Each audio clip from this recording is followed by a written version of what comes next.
We are going to be exploring the role of news brands, the role that in the current media landscape is actually often overlooked and underestimated. What we have to recognise is that there is an enormously powerful and an enormously well-funded PR machine for digital, particularly working on behalf of the Facebook alphabet duopoly, that are telling us everything that we should be doing, and there is not enough pushback going on. So I think evidence-based studies are really, really needed today, because otherwise all we get is the story according to the duopoly. I think there are a number of ways that news brands can compete more effectively with Facebook and Google, and the first really is to continue to uphold the highest standards of integrity in the way that they are measured. It's about having a personality, and that's where you really stand out versus the Googles or the Facebooks, is that there's a brand, there's something to stand for, and consumers still like to engage with things that mean something to them. People are not like us. We are in media land, a unique breed of people. The people that we are planning for are actually very different, so it's really important that we understand them. There's a lot of data out there, and data in itself isn't the solution to anything. It's what we all do with the data that's important. Rather than focusing intently on every potential metric, it's about being able to apply sense to that something. It's about being able to identify which short-term metrics are useful because they're leading indicators of long-term change. Brand building is still important,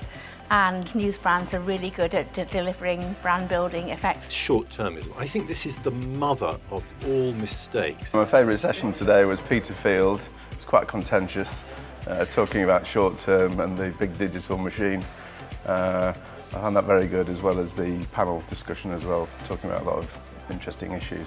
How important should context be? I mean, is it downplayed too much at the moment? One of the things that news brands can do extremely well is very, very strongly associate a brand with a particular context. It's not the entire job that brand marketing needs to do, but it's very, very strong and it shouldn't be underplayed. Ultimately, context and content are the strengths, and I think sat here it's obvious to me that that's something that news brands have got a real role in. The pendulum, if anything else, is definitely swinging back towards quality. I think clients get that it's not just about numbers, so I think there's a real role for news brands to play in that. So our press investment's actually up 5% year on year. We're seeing that spend on print news brands really should return to higher levels than they are. Money's been taken out too much from news brands, and we think potentially go back to 2013 levels, and then potentially also add in some digital news brands as well, and you'll get even better returns. In the digital era, news brands like many established media are able to play both sides of the game.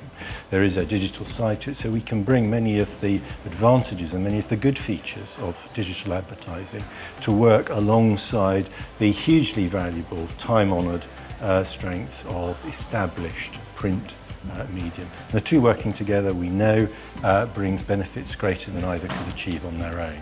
I think it's exciting, and I think 2017 is going to be the year where we begin to see advertisers recognise the value of quality content in quality context, which will mean stronger editorial, more investment in news brands doing what they do best, which I think ultimately is good for news brands, good for advertisers and good for readers as well.